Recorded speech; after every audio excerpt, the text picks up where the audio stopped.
Eu vou falar sobre nós construirmos sobre o passado para podermos ir além. Falar sobre honrar os pais para podermos ir além.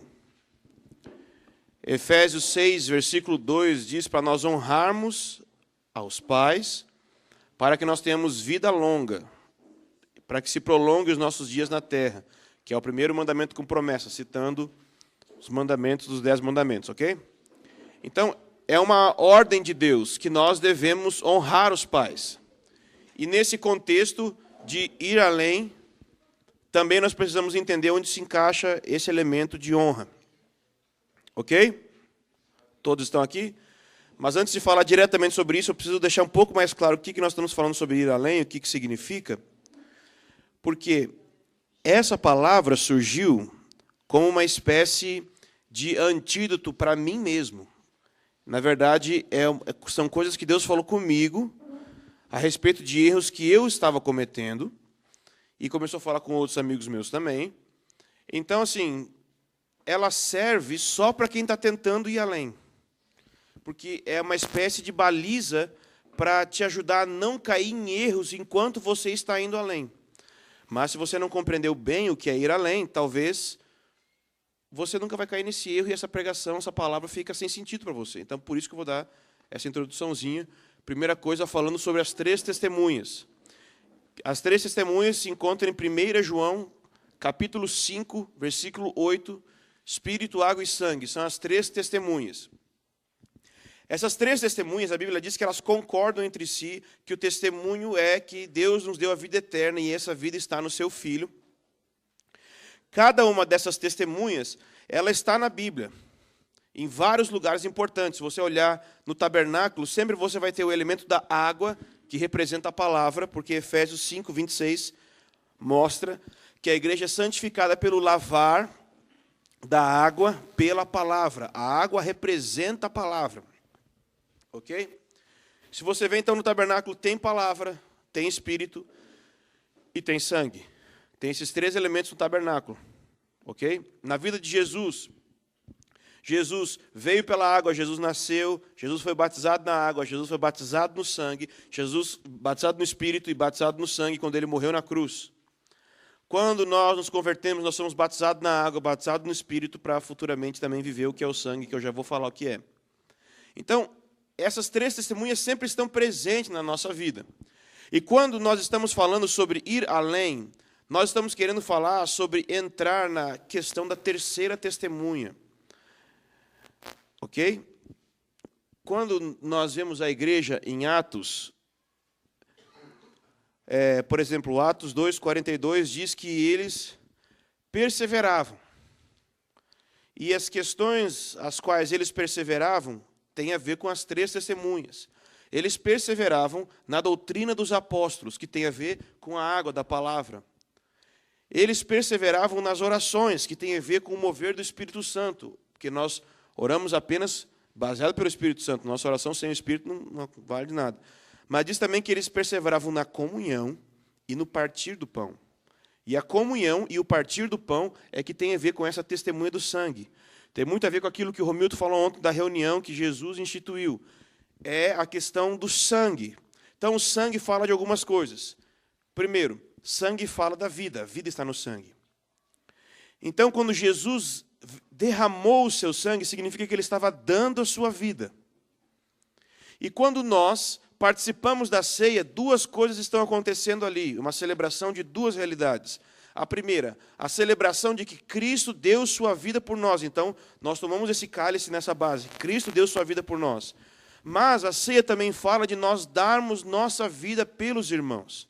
Ok? Por quê? Porque o pão é o corpo de Jesus, mas ao mesmo tempo somos nós mesmos, nós somos um pão. Então Cristo é partido na ceia, mas ao mesmo tempo a ceia também celebra que nós somos um pão, que deve ser partido também para alimentar uns aos outros, ou seja, nossa vida deve ser uma extensão da vida de Jesus para alimentar outros irmãos. Então essa é a 3ª testemunha.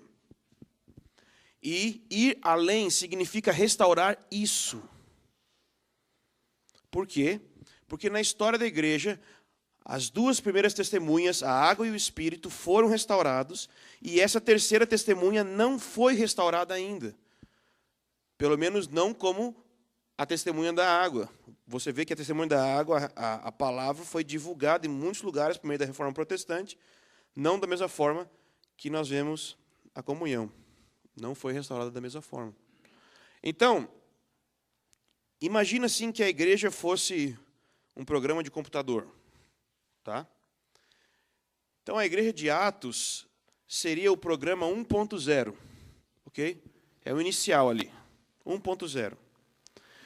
Então, o tempo foi passando, e se você observar a história da igreja, no ano 160 depois de Cristo, há um movimento que chama montanismo, e o montanismo ele tenta restaurar o poder do Espírito Santo. Foi considerado heresia pela igreja, mas há um fato no meio desse movimento que é muito importante, que é o quê? Se em 160 eles estavam tentando restaurar o batismo no Espírito Santo e dons, significa que tinha acabado. Então, em 160 depois de Cristo, já não havia mais o testemunho do Espírito na igreja. E o tempo passou e chega na Idade Escura, e aí se estabelece que se perdeu também o testemunho da água, da palavra. Por quê? Porque a Escritura diz que a salvação é por meio da fé, não por meio das obras. E aquilo que a palavra dizia a respeito disso já tinha sido perdido totalmente. O testemunho do sangue já tinha sido perdido antes mesmo de 160, quando começam a estabelecer uma liderança única, quando começa a estabelecer o bispo singular, divisão de clero e leigos, e aí vai estancando a vida no sangue, a vida do sangue no corpo de Cristo, né? E na época de Constantino, se estabeleceu um novo programa da igreja, tá? Pelo ano 300, mas eu coloquei aqui embaixo na Idade Escura. Pelo ano 300 se estabeleceu o novo programa 2.0, ou seja, tirou a igreja da base que ela estava e colocou ela sobre uma outra base, sobre uma outra plataforma de trabalho. 2.0, ok? Então veio a Reforma Protestante e mudou tudo. Não. Eles estabeleceram só um novo programa, que é o 2.1. O que é isso? É a mesma base de Constantino, só que reformou a questão da palavra, restaurou o testemunho da água. Tem palavra, ok, está correto, é uma doutrina correta, mas a plataforma de trabalho é a mesma de Constantino. Observe a igreja luterana e observe as igrejas que vêm dela, é a mesma plataforma. É semelhante de Constantino. O tempo passou e Deus restaurou o testemunho da água, da palavra, por meio da Reforma Protestante, e Deus restaurou o testemunho do Espírito por meio do movimento pentecostal. Mas olha o movimento pentecostal. Pentecostal / carismático aí. Coloca tudo aí junto. Estabeleceu um novo programa que é o 2.2. Ou seja, é a plataforma de Constantino com aquilo que a Reforma Protestante fez, mas um pouquinho mais evoluído. Mas a base é a mesma. É a plataforma de Constantino. Então eu conheço gente que, entendendo isso, entendendo que nós devemos ir além, sabe o que a pessoa quer fazer? Muita gente quer sair daqui do 2.2 e quer voltar para o 1.0. Nós queremos voltar para a igreja de Atos. Nós queremos voltar para o modelo bíblico de igreja. É impossível. Porque para você voltar desse 2.2 para 1.0, você precisa negar a história.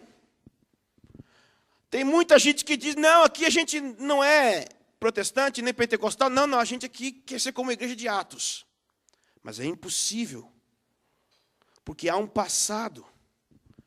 Nós precisamos estabelecer uma reforma que não desconsidera o passado, que não desconsidera a história. E é o que eu chamo da igreja 3.0.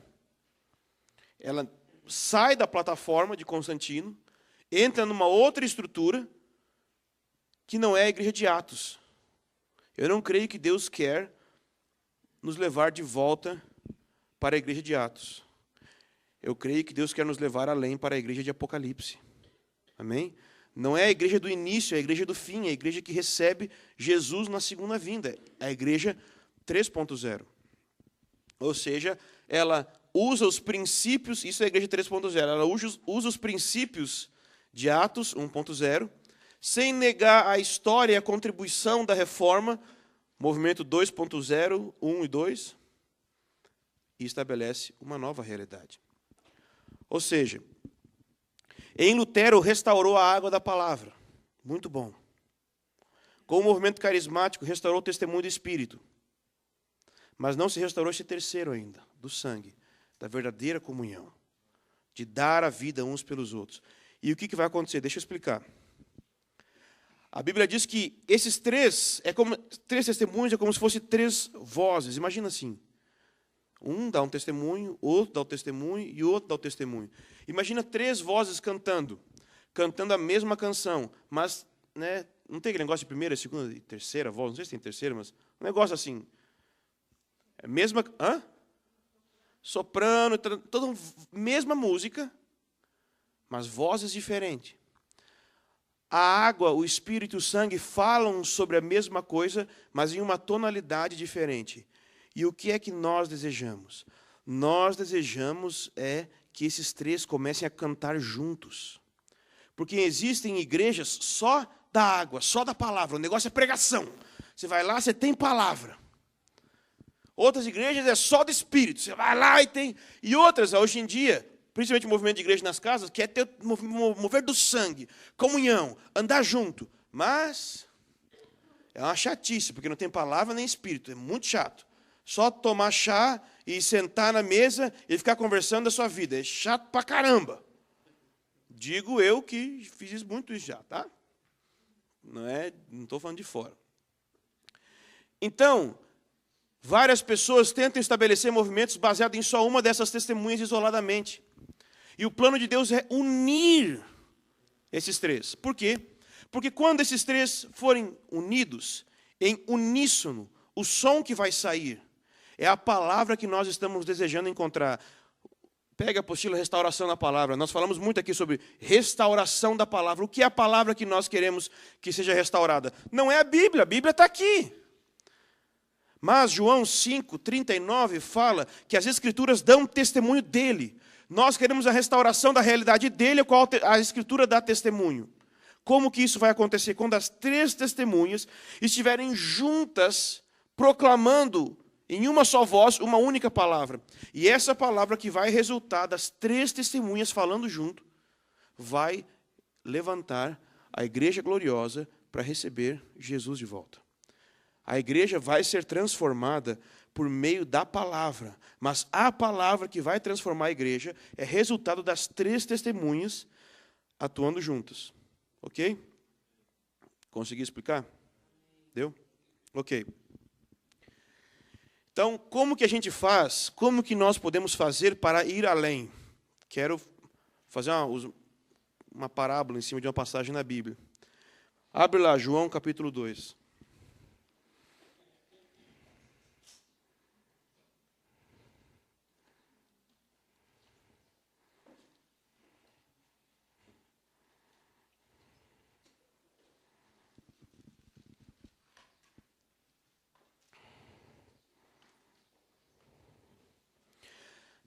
Nós conhecemos essa passagem, né? Passagem de um casamento, é o primeiro sinal que o Senhor Jesus fez, é o início do seu ministério. E aí, nessa festa de casamento, o que aconteceu? Tinha vinho, acabou o vinho. Aí, chegaram para Jesus e falaram, então, Jesus, a mãe dele falou, vamos lá, faz alguma coisa, o que tem eu fazer agora aqui? Mas pensa comigo, o que aconteceu nesse casamento? Acabou o vinho. E chegam para Jesus, e aí Jesus manda que enchessem talhas de água. E ele transformou essa água em... A ceia tem a ver com o vinho. O testemunho do sangue tem a ver com o vinho. Jesus transformou água em vinho. Jesus transformou o testemunho da palavra, da água, em testemunho prático da vida de comunhão. A água em vinho. Como que ele fez isso? Pelo Espírito. Pelo poder do Espírito. Os milagres de Jesus não foram porque ele era Deus, mas porque ele tinha o Espírito como um homem, Espírito Santo. Jesus, pelo Espírito, transforma água em vinho. Como que nós podemos fazer para ir além? Pegar o testemunho da água, uni-lo com o testemunho do Espírito e transformá-lo no testemunho do sangue. Entende? É pegar a contribuição da Reforma Protestante e a contribuição do movimento pentecostal e torná-lo na terceira igreja. Unir esses dois elementos pelo Espírito, transformar a água em testemunho do sangue. Entendeu? Então eu creio que é isso que o Senhor está querendo fazer nesses últimos dias. Para mim isso seria ir além. Então, bom, é basicamente isso. Essa é a introdução. Acabou. Está quase terminando. Tem mais quanto tempo? 30 minutos. Só que existe um problema. Então, eu entendi isso aqui num período da minha vida, ok? Mas aí eu comecei a pensar assim, ok, então, eu vou além. Vamos embora. Vamos além. Vamos para testemunho do sangue. Uhul! Aí, por exemplo, eu estudei as 7 festas. Aí eu entendi que tinha o Pentecoste tinha fermento, então nós deveríamos ir para tabernáculo. Aí eu comecei a falar assim, Pentecoste tem fermento. Vamos além. Vamos para tabernáculos. E aí comecei a trabalhar em prol disso, e viver em prol disso, e viver em prol disso. Só que eu comecei a observar que entre as pessoas que andavam comigo, tinha gente que estava travada em batismo no Espírito Santo. Não falava em línguas, não se movia no sobrenatural, mas estão querendo ir além. Vamos para a festa de tabernáculos. Gente que, não, nosso negócio é comunhão. Nosso negócio não é ficar aí estudando a Bíblia e tal. Não, porque a palavra era estudada de maneira simples na igreja, então é uma conversa, e conversa tanto que fica uma chatice, não tem palavra nenhuma. Eu vi isso acontecer. O que acontece? Você tenta ir além, esse é o perigo que nós corremos. Nós tentamos ir além em detrimento do passado. Nós não podemos fazer isso. Nós precisamos, baseado naquilo que foi feito no passado, construir o futuro. Honrar os pais, passado, para que tenha vida longa, futuro. Precisamos construir sobre o passado. Então, eu vejo que o primeiro perigo é isso, tentar ir além em detrimento do passado. Isso é um pecado, a Bíblia diz, desonrar os pais. Mas é que a gente analisa isso simplesmente de um âmbito pessoal, né? Eu desonrar os meus pais. Mas quando o movimento pentecostal tentou ir além e foi, qual é a característica? Pensa em uma igreja bem pentecostal, qual é que é a característica? Muito do testemunho do Espírito, nada do testemunho da água. O que é isso? Foi além em detrimento do passado. É normal isso. E se você quiser parar para pensar, dar uma volta aí na história da igreja, o testemunho do sangue fala muito da unidade.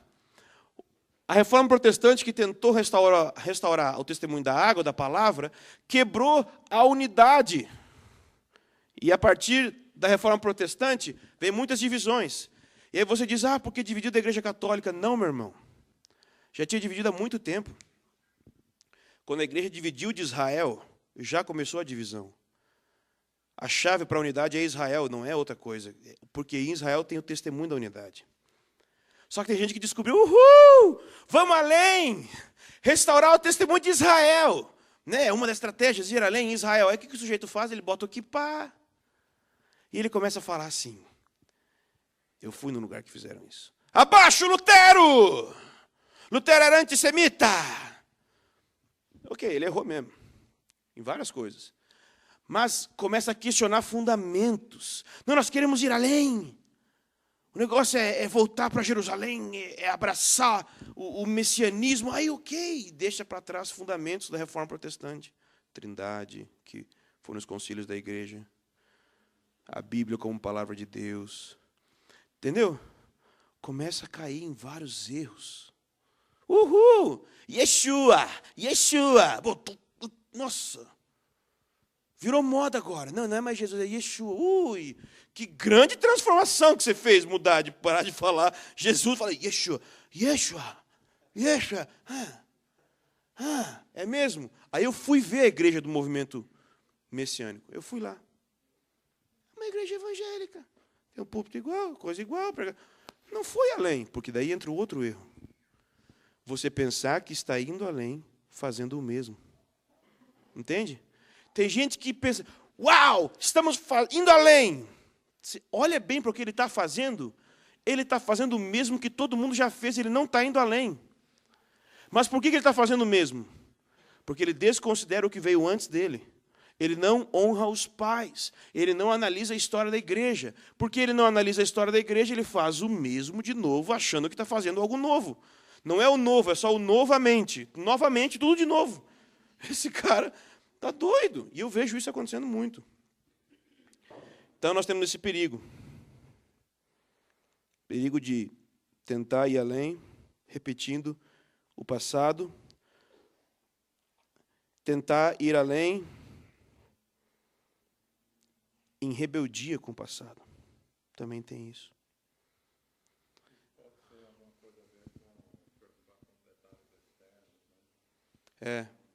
Não muda o interior. E eu também estou pensando, senhor Roberto, sobre pessoas que tentam ir além, mas elas estão sozinhas. Então, você já parou para pensar que vários movimentos de reforma, não só na história como um todo, mas movimentos menores, sempre tem uma característica de rebeldia? Alguém já viu isso? Os caras querem ir além, mas são rebeldes. O que é rebeldia, você sabe? Eu vou te definir rebeldia.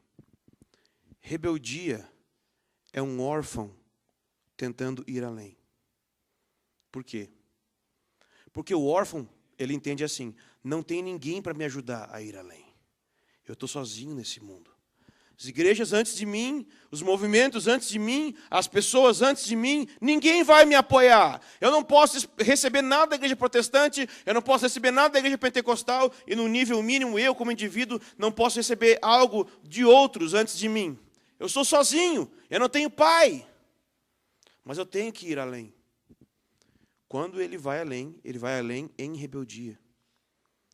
A diferença de um rebelde e de um reformador em Deus é só a paternidade que ele recebeu.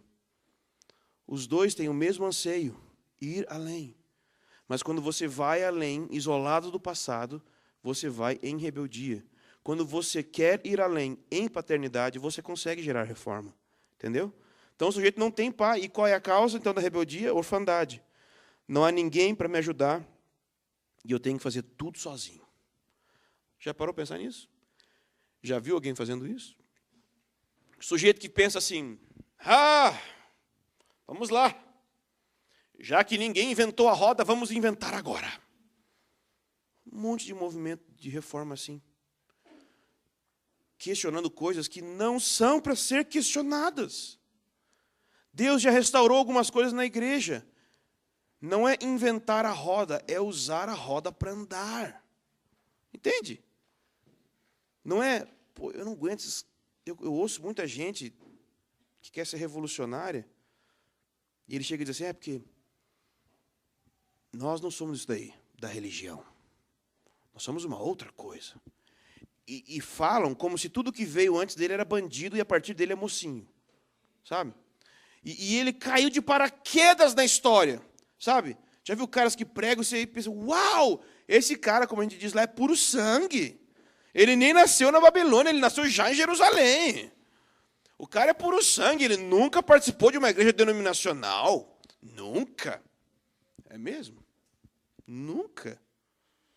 Mesmo? E por que ele faz igualzinho? Como que ele consegue fazer igualzinho? É impossível você cair de paraquedas na história. Falar, não, aqui, do que estava para trás de mim era religião, e a gente aqui é uma outra parada. Esquece esse negócio de cristianismo, cara. Aqui a gente não é cristão, não. Aqui a gente não é evangélico, não. Aqui a gente é outra coisa. Aqui não é católico, não. Aqui é outra coisa. É mesmo? que faz igual? Plataforma 2.0, 2.1, plataforma de Constantino. Por que faz igual? Porque é igual. Nós não podemos ir além negando o que veio antes de nós. Nós só podemos ir além honrando o que veio antes de nós. Quando você tomar a água e pelo Espírito transformar ela em vinho, como mostrei aqui. Pelo Espírito transformar a palavra que nós ouvimos em prática de comunhão. Ok? Bom, ok. Como que isso é na prática, né? Vou te falar o que eu penso. Eu fui esses dias ministrar num lugar e a pessoa que me convidou para ministrar pediu para pregar o Evangelho. Uma igreja bem grande, bem estabelecida, só cristãos. E eu preguei o Evangelho, mas não Evangelho do Reino, restauração. Não. Eu preguei o que Lutero e Calvino falavam. Como eles falavam. 4 pontos simples. Quem é Deus? Quem é o homem? O que é cruz? E nossa resposta diante disso. Simples assim. Falei da santidade do Senhor, da sua justiça, do homem como pecador sendo mau, a ira de Deus contra o pecado, Cristo na cruz fazendo expiação, recebendo em si mesmo a punição dos nossos pecados e nossa resposta a isso. Adivinha o que aconteceu? Várias pessoas da própria igreja, irmãos, passaram a crer no Evangelho naquele dia. Isso não é legal, não. Eles já eram batizados. Eles já trabalhavam na igreja. E eles não criam no Evangelho. Eu e a Carol fomos orar pelas pessoas e elas começaram a ficar endemoniadas. E como é que a gente vai fazer? Porque eles são os líderes da igreja, alguns. Aí a Carol teve a unção de esconder as pessoas, tipo assim, um monte de gente. É só uma bênção que Deus está ministrando. E, oh Deus! Tipo, entendeu? Porque vai envergonhar a pessoa. E a gente nem sabia nem imaginava que isso ia acontecer. E começa a faltar luz no lugar. Entendeu? Foi doido. Nem. Fomos em outra igreja, numa outra cidade. E aí, o fim de semana inteiro, ensinando sobre a geração profética dos últimos dias. A preparação do caminho do Senhor. E tal. Aí, no último dia, eu sentado com os jovens, então. Que, por exemplo, a justificação pela fé, que todos vocês conhecem, né? Aí, cadê o Felipe? Faz o somzinho, Felipe. Cadê? É isso aí. Entendeu? Nossa! Um fim de semana inteiro falando sobre movimento profético, mas eles não sabiam o que era justificação pela fé. E a minha pergunta é, o que o pastor está fazendo todo domingo no púlpito? Pelo amor de Deus! Ele tem todo domingo uma congregação diante dele. Ele não precisa ficar procurando tema para pregar. Ele pode abrir a Bíblia e ensinar versículo por versículo por versículo. Ele tem 66 livros, mas ele desonra a reforma protestante que diz que a Bíblia é a palavra de Deus e que a salvação vem por meio da pregação dessa Bíblia. E ele quer ir além. Meu irmão, não tem que ir além, tem que honrar Lutero. Pregar a Bíblia. Ele tem uma congregação diante dele todo domingo. Por que ele não aproveita? E tudo bem, ele não vai, talvez, fazer a grande reforma, vivendo em igreja nas casas, qualquer coisa assim. Beleza, mas você tem um púlpito. E você tem pessoas que vêm ainda te ouvir. E você fala sobre o quê? Sobre como foi teu fim de semana. Já viu isso? Já viu? Do jeito que conta a história. O sermão inteiro de como foi o fim de semana dele, eu não vim ouvir sobre como foi teu fim de semana, meu. Eu tenho mais o que fazer. Sua função no púlpito é pregar a Bíblia. Sabe, e aí tem sujeito que ainda, tipo assim, vai recortando uns versículos daqui, outros de lá, faz uma colagem e prega. Meu irmão, tem a Bíblia. Já ouviu falar em sermão expositivo? Descobre o que é isso. Porque aqui no CBPI não dá para você pregar assim. Mas, meu irmão, se você Se estiver diante de uma congregação todo domingo, você precisa pregar dessa forma. Você precisa ensinar a Bíblia versículo por versículo, versículo por versículo. Ensinar os fundamentos. Mas as pessoas não entendem isso. Aí quando eu falo, pessoal, já fiz isso, já ensinei essas coisas super simples do Evangelho, pessoal, uhul! Nossa, essa palavra nova que vocês estão trazendo, o quê? Essa palavra nova? Como assim? Um dia eu falei algo sobre a glória de Deus baseado no ensino de Calvino. O cara, uau, que palavra nova, cara! Mas quer ver que talvez vai ser novo para você?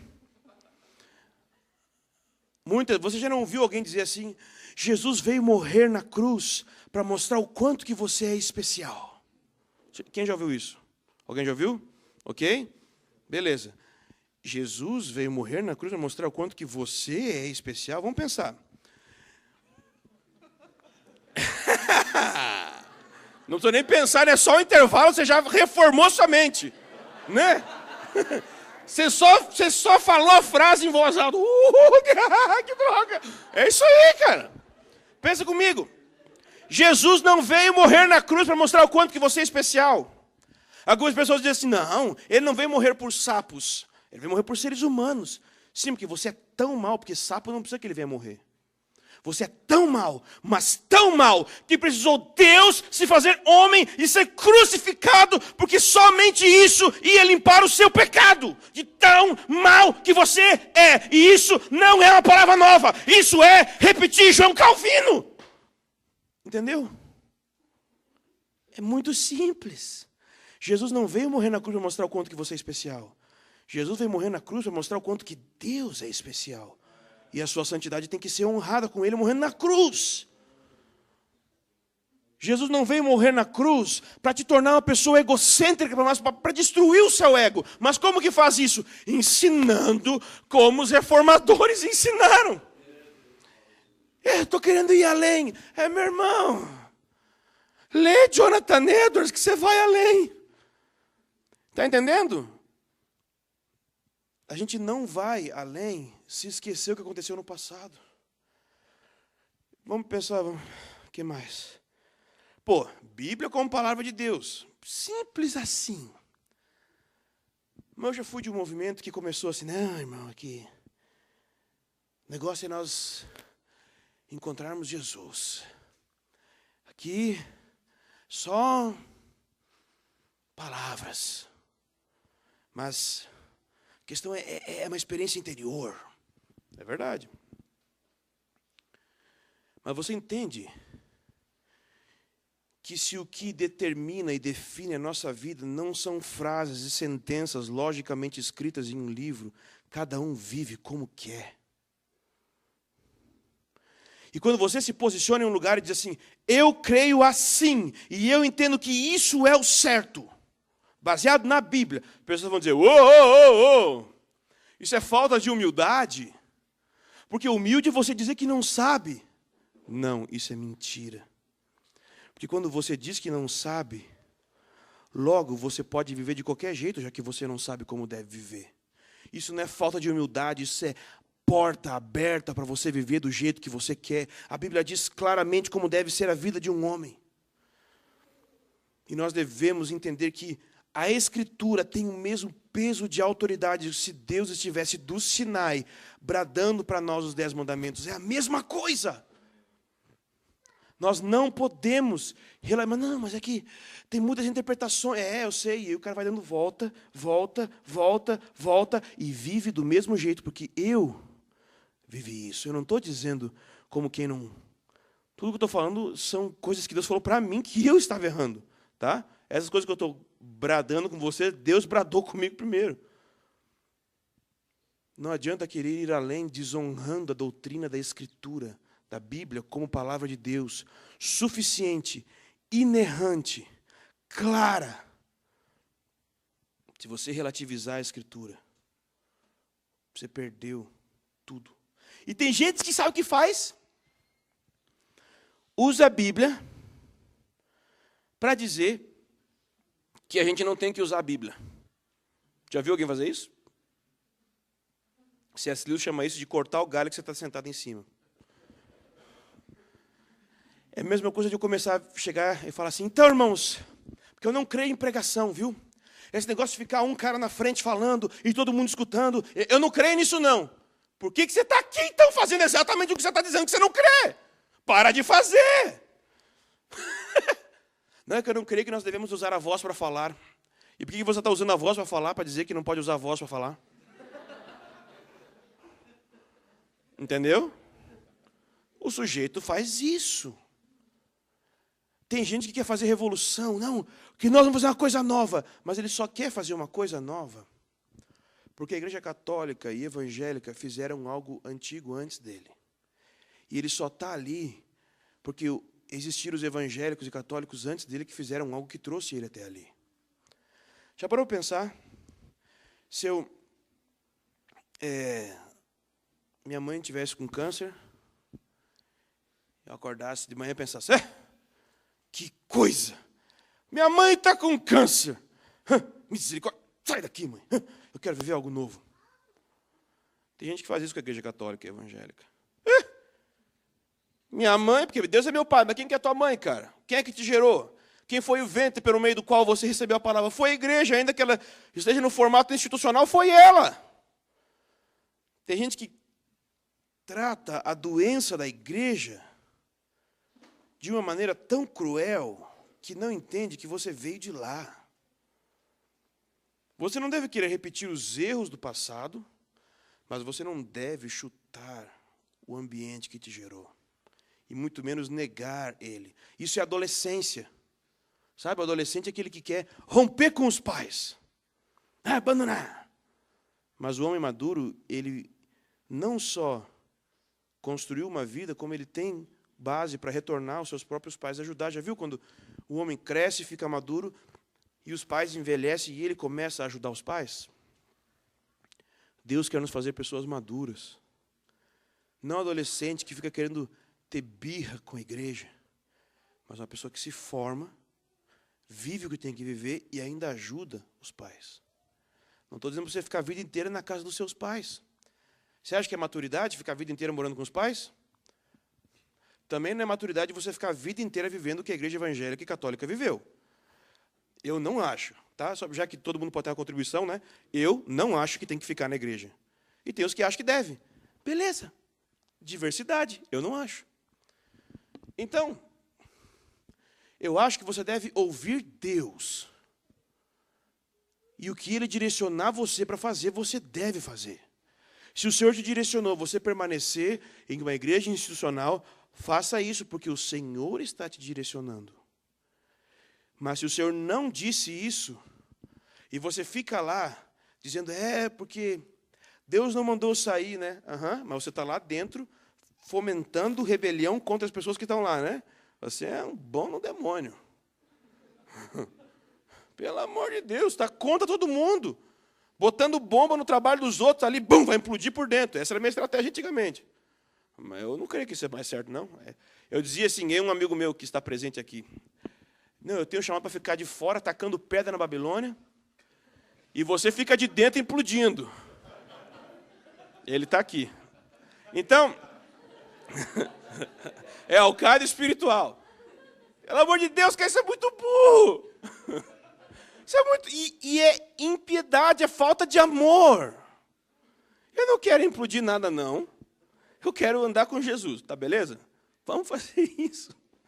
Não é esse o pensamento. Tá rindo, né? Que não é com você, né? Então, deixa eu falar mais claro, para terminar. Eles estavam certos.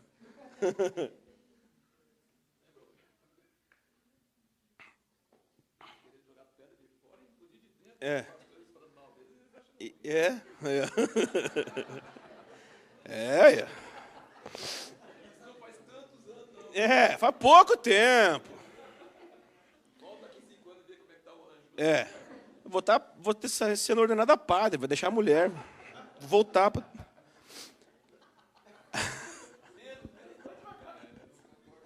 Não, foi mal, Cléber. Mas deixa eu falar de um outro problema. Eu falei um pouco desse problema de não honrar o Reforma Protestante, né? Eu vejo que tem um problema de pessoas que não honram o movimento carismático. Várias vezes eu tenho visto no CPP pessoas que chegam lá para ser o último profeta da geração, mas o cara não fala nem em línguas.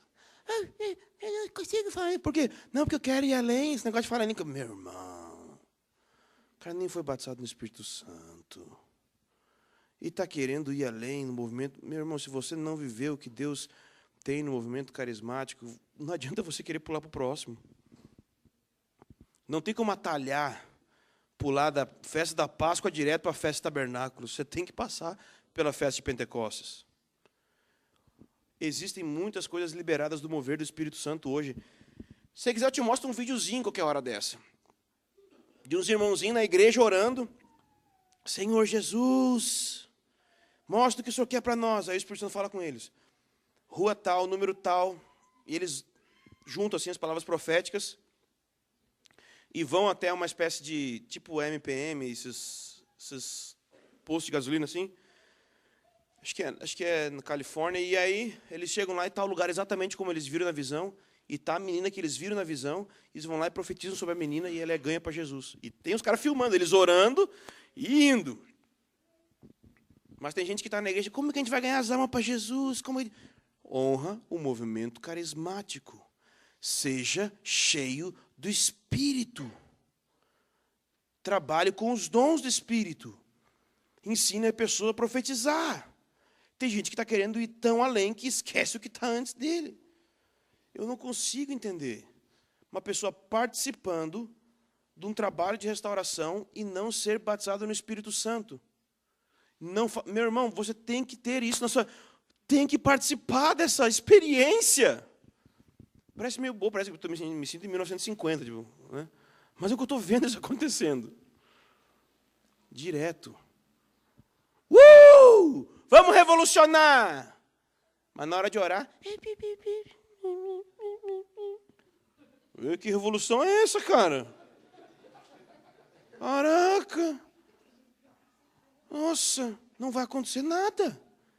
Se você não pegar o que Deus fez no movimento carismático e usar como poder para avançar para a próxima reforma, não vai acontecer nada. Por isso eu entendo que para irmos além, nós precisamos pegar os elementos da reforma protestante com os elementos do movimento carismático pentecostal e usá-los, porque tem gente que fica rodando ao redor deles. A vida inteira falando da doutrina de salvação, cruz, graça, arrependimento, pecado, só falando, mas não usa como um trilho para chegar no batismo no Espírito Santo. E tem gente que é batizado no Espírito Santo, fica lá a vida inteira rodando, falando em línguas, e aleluia, aleluia, e não usa aquilo para andar. Faz barulho bom, mas não anda para lugar nenhum. Então, queridos, eu creio que nós devemos ir além, mas honrando o passado, tá? E os meus últimos 10 minutos, queria lembrar você de uma passagem. Ela está, duas passagens. A primeira está em Juízes.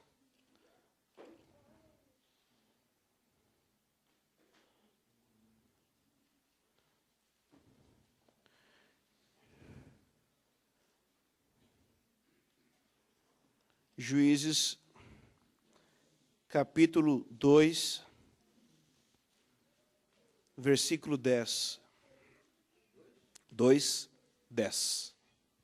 Ou 2, 10. Isso fica melhor para você entender. Ok. Toda uma questão cultural.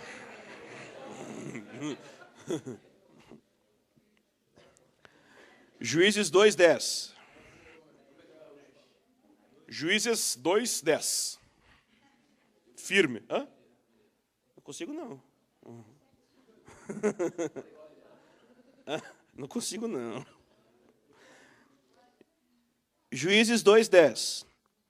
Depois que toda aquela geração foi reunida aos seus pais, surgiu outra geração que não conhecia o Senhor, e nem o que ele havia feito por Israel. Então os israelitas fizeram o que era mal aos olhos do Senhor e cultuaram os Balaíns. Veja, o povo de Israel entrou em idolatria.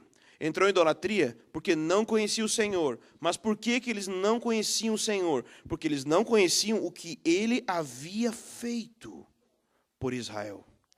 Eles estavam desconectados com a história, desconectados com o passado. Se levanta uma geração que não conhece o que Deus fez e se acha a última bolachinha do pacote e coloca tudo a perder. E é por isso que antes disso, antes desse evento, um momento antes na história do povo de Deus, vamos olhar em Josué.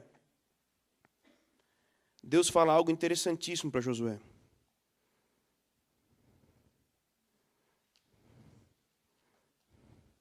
Josué, capítulo 1. Não, capítulo 1 não. É normal errar. Capítulo 4. Josué, capítulo 4. É o capítulo inteiro, tá? Eu não vou ler, mas você precisa ler o capítulo inteiro. Mas a partir do versículo 4, Josué chamou os 12 homens que escolhera dos israelitas, um homem de cada tribo, e disse-lhes: passai adiante da arca do Senhor, o vosso Deus, ao meio do Jordão, e cada um levante uma pedra sobre o ombro, segundo o número das tribos dos israelitas. E isso será por sinal. Alguém tem outra tradução? Por memória. Alguém tem por memória? Sinal de memória seria.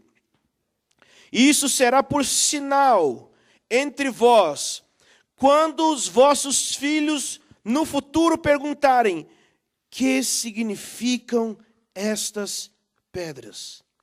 Direis a eles que as águas do Jordão foram interrompidas diante da arca da aliança do Senhor, quando ela passou pelo Jordão e as águas foram interrompidas, e essas pedras serão para sempre um memorial aos israelitas. Então eles ordenaram que pegasse pedras, e as pedras seriam para a memória do povo. Eu creio que existem pedras do nosso passado que nós não podemos esquecer, que nós não podemos abandoná-las, porque quando nós abandonamos a memória, o que veio antes de nós, nós nos tornamos uma geração que não conhece o Senhor. Ok? A reforma protestante é uma pedra, o movimento carismático. E existem muitas outras pedrinhas no meio disso e que nós devemos honrá-las. Por exemplo, eu fui pregar numa igreja wesleyana. Eu subi no púlpito e eu olhei e eu perguntei: quem conhece John Wesley aqui? Que todo mundo conhece. Eles não conheciam. O que é isso? Desonra. Desonra. Você faz parte de algum movimento. Qual é a história do movimento que você faz parte? Você concorda com isso? Ah, que eu sou da igreja XYZ. Ok, então quer dizer que você concorda com o passado deles e está alinhado com o passado deles, dando continuidade ao que eles fizeram, ainda que esteja fazendo de alguma maneira diferente. Nós precisamos conhecer o nosso passado e honrá-lo, dando continuidade. Não necessariamente fazendo a mesma coisa, porque um sujeito que perpetua as obras de um homem revolucionário é tudo menos um revolucionário. Para honrar um revolucionário, você não deve continuar fazendo o que ele estava fazendo, porque se você continuar fazendo o que o revolucionário estava fazendo, você não está mais revolucionando. Você está se tornando tradicional, por exemplo. Então, nesse sentido, você não está revolucionando. Ou seja, não quer dizer que você vai fazer exatamente igual o que está se fazendo hoje no movimento que você participa. Mas você precisa pegar o espírito da coisa, o sentimento que havia no início daquele movimento. Porque toda situação de denominação, estrutura e tal, é hoje uma coisa engessada, ok, mas no início tinha um sentimento no espírito, só que as pessoas às vezes vão perdendo a visão e aí cria uma instituição. Mas existe uma pedra no passado, existe um coração ali, existe uma unção, e você deve honrar essa unção e continuá-la no mesmo coração, ok? Como pessoas que são pedras, pessoas que são testemunho no passado, ok?